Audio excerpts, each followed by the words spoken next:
Hello friends, today we are going to talk about one of the very important topic of the photosynthesis, which is called as the Calvin cycle. Now, as you all know that photosynthesis is a reaction which takes place in plant where carbon dioxide and water, they react with each other and form the glucose or a carbohydrate.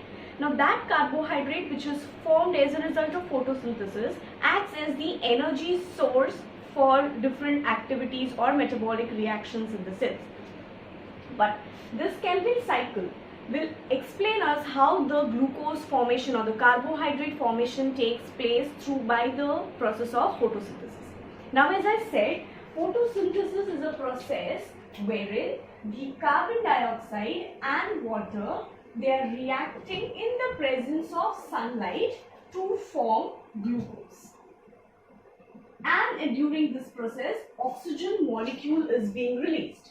Now, when you talk about these glucose molecule that is formed during Calvin cycle, actually the complete process of photosynthesis, if you see, it is divided into two types of reactions. One is the light reaction and the other one is dark reaction. Light reaction is the one during which the trapping of light is being possible, and as a result of these light reaction, ATP and NADPH, they are being released as the energy sources. And during the dark reaction, these ATP and NADPH which are formed during the light reactions are being utilized. ATP and NADPH are utilized. For what purpose are they utilized? For synthesizing of synthesis of glucose molecule. And this reaction thus is called as the dark reaction. Now the name dark reaction does not mean that it is taking place at night or in the absence of light. It does take place in the presence of light only, but since it is not directly depending upon the light source, it just depends upon the products of the light reaction, and hence it is called as the dark reaction. So once finding out that how the light is being trapped by the chlorophyll molecules, scientists were now concerned about how does the dark reaction take place. And the first successful discovery was done by a scientist called as Melvin Calvin. Melvin Calvin was a person or the scientist who found out that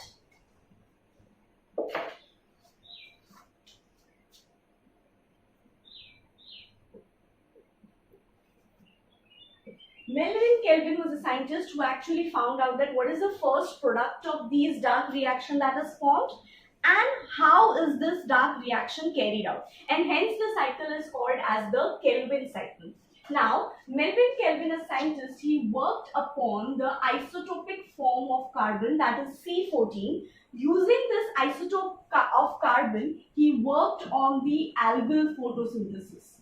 That means he studied these processes in an algae called as chlorella.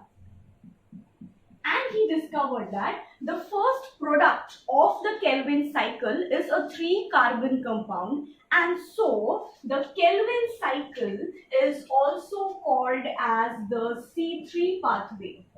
Since the first product of the Calvin cycle consists of 3 carbon molecules, this cycle is also called as the C3 pathway.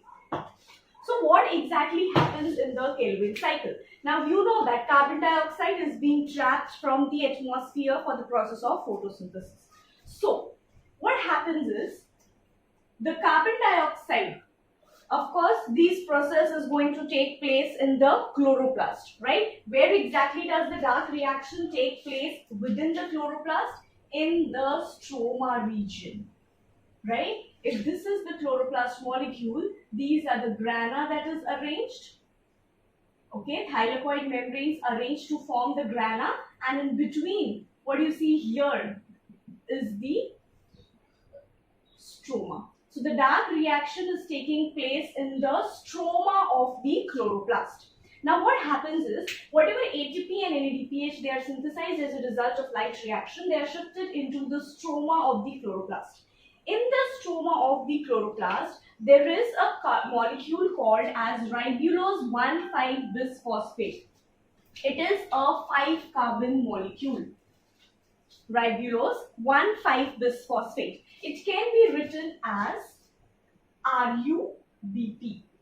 Ribulose 1,5-bisphosphate. It is a 5-carbon compound. These RUBP reacts with the carbon dioxide that is being trapped from the atmosphere, and a first product called as phosphoglyceric acid or phosphoglycerate is being formed. Now, RUBP is a 5-carbon compound. Carbon dioxide has 1 carbon, and the phosphoglyceric acid or the phosphoglycerate formed has 3 carbon molecules in it. So you can say that actually there are 2 molecules of PGA which will be formed. The 6 molecules of the carbon, they are distributed equally in the sense that there will be 2 molecules of phosphoglyceric acid that will be formed, which is a 3-carbon compound. Now, these reactions completed by an enzyme called as Rubisco.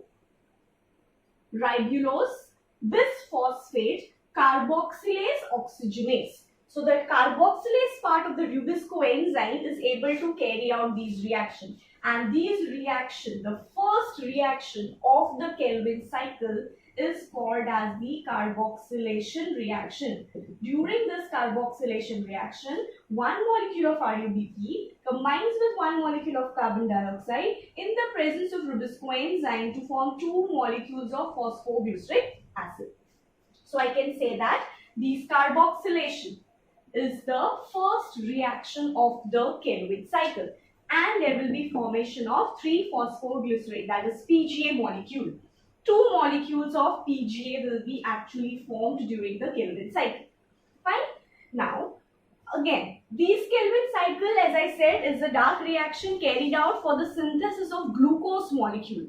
Now, one thing you should know that 1 molecule of carbon dioxide fixed is not going to form the glucose molecule. Total, there are 6 molecules of carbon dioxide that will be required to form 1 molecule of glucose. So, to combat the reaction, you should know that there will be 6 RUBP molecules which will be reacting with 6 molecules of carbon dioxide. That means 6 cycles of Kelvin cycle has to be carried out to form 1 molecule of glucose. So 6 RUBP will be utilized during those 6 cycles. It will fix 6 carbon dioxide molecules to form 6 molecules of PGA. Right? 1 is involved in formation of 2. So actually it will be 12 molecules of PGA which are formed. 1 molecule of RUBP and carbon dioxide resulted in the formation of 2 PGA. So 6 molecules of RUBP and carbon dioxide, it will be resulting in the formation of 12 molecules of phosphoglycerate. The second process which occurs during the Kelvin cycle is the reduction reaction. Now during this reduction reaction, it is this PGA molecule which is reduced into another triose phosphate sugar. And during this reduction process, energy is being given, or the source of energy will be ATP and the source of hydrogen will be NADPH. So ATP will be converted into ADP and NADPH will be converted into NADP. Now, since 2 molecules of phosphoglycerate are formed, 2 times the reduction reaction will take place. So you can say that 2 molecules of ATP and 2 molecules of NADPH will be utilized during the reduction reaction. So what happens here is, if 1 molecule of PGA is reduced to PGAL, now this will be called as phosphoglyceraldehyde. Okay, and during this process, what is happening? 1 molecule of ATP is utilized as well as 1 molecule of NADPH is utilized. Right? So, if this 12 molecules of PGA are entering into the cycle, there will be formation of 12 PGAL molecules, that is 12 phosphoglyceraldehyde will be formed. So, during this process, what will be happening? 12 ATP will be utilized to form 12 ADP molecules and 12 NADPH will be utilized to form the 12 NADP to release the hydrogen, 12 hydrogen molecules. So this is the thing that is happening in the reduction reaction. Now, with these PGAL which are formed, will actually be having two functions. It also has to regenerate the ribulose 1,5-bisphosphate, because until and unless RUBP is available, next carbon dioxide molecule cannot be fixed. So from the triose phosphate, RUBP should be regenerated, as well as these triose phosphate sugar is also involved in formation of glucose, starch, or you can say sucrose. So the third step, reduction, was the second step. The third step of the Kelvin cycle is the regeneration process. Now during this regeneration step,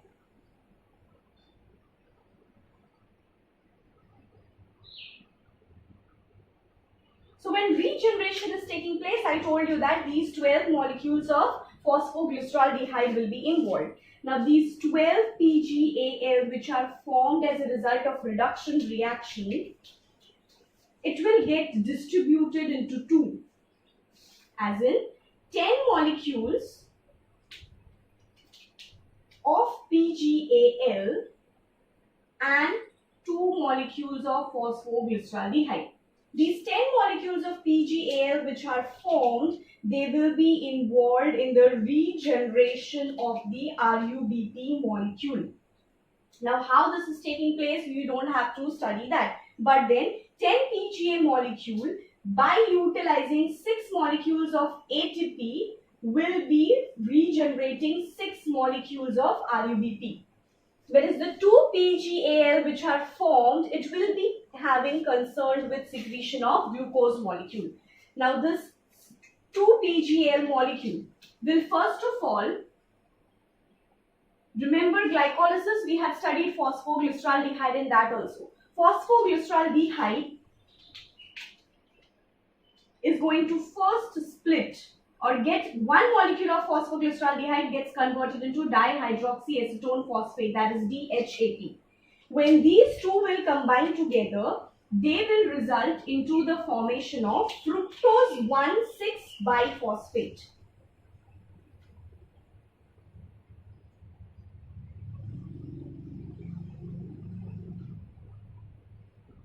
This fructose 1,6-biphosphate is actually converted into fructose 6-phosphate. Fructose 6-phosphate is converted into glucose 6-phosphate, and finally this glucose 6-phosphate will be converted into glucose. If you pay attention in this reaction, during cellular respiration or glycolysis, what we study is glucose is converted into glucose 6-phosphate, glucose into fructose 6-phosphate. This is just the reversal reactions. Okay, the DHAP and a PGL will react to form fructose 1,6-biphosphate, which will get converted into fructose 6-phosphate. Fructose 6-phosphate is converted into glucose 6-phosphate, and finally glucose 6-phosphate is converted into glucose. So both the processes have taken place. Regeneration have taken place for the formation of RUBP, and also the triose phosphate has now been involved in synthesis of the glucose molecule. This glucose, depending upon the requirement, may be utilized directly, or it can be stored in the form of starch, or it can be transported to other parts of the plant in the form of sucrose. Okay, so this is the complete Kelvin cycle. Now again, when the regeneration takes place, one molecule of ATP is being utilized for formation of the to get the energy.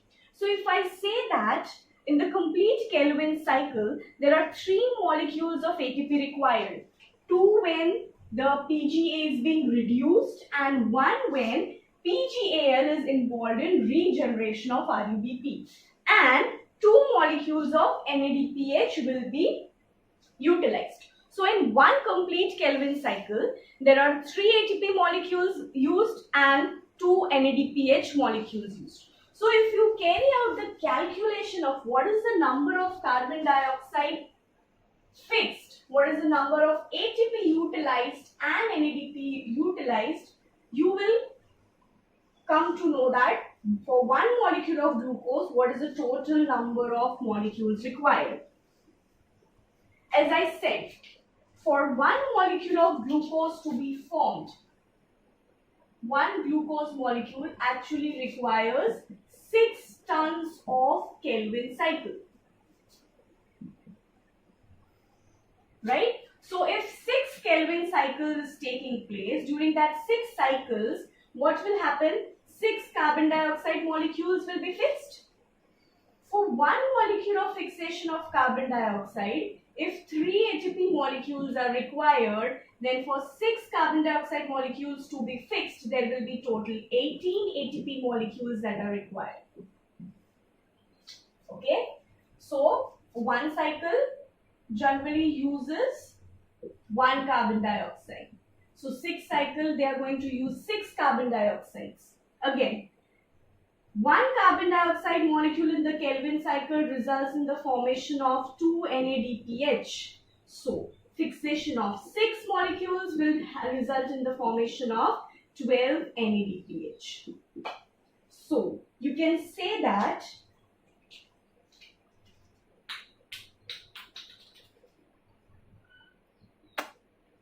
in the Kelvin cycle, total 6 carbon dioxide molecules will go inside. So there will be regeneration of 6 RuBP molecules. For the 6 carbon dioxide to get fixed, you require 18 ATP. What will come out is 18 ADP molecules. And there will be 12 NADPH molecules utilized. For what will come out is 12 NADP. So you should remember that Kelvin cycle is the part of the dark phase, and it is also called as a C3 pathway because the first product is a 3 carbon molecule. You should know that the acceptor is RuBP and the first product formed is PGA. Thank you.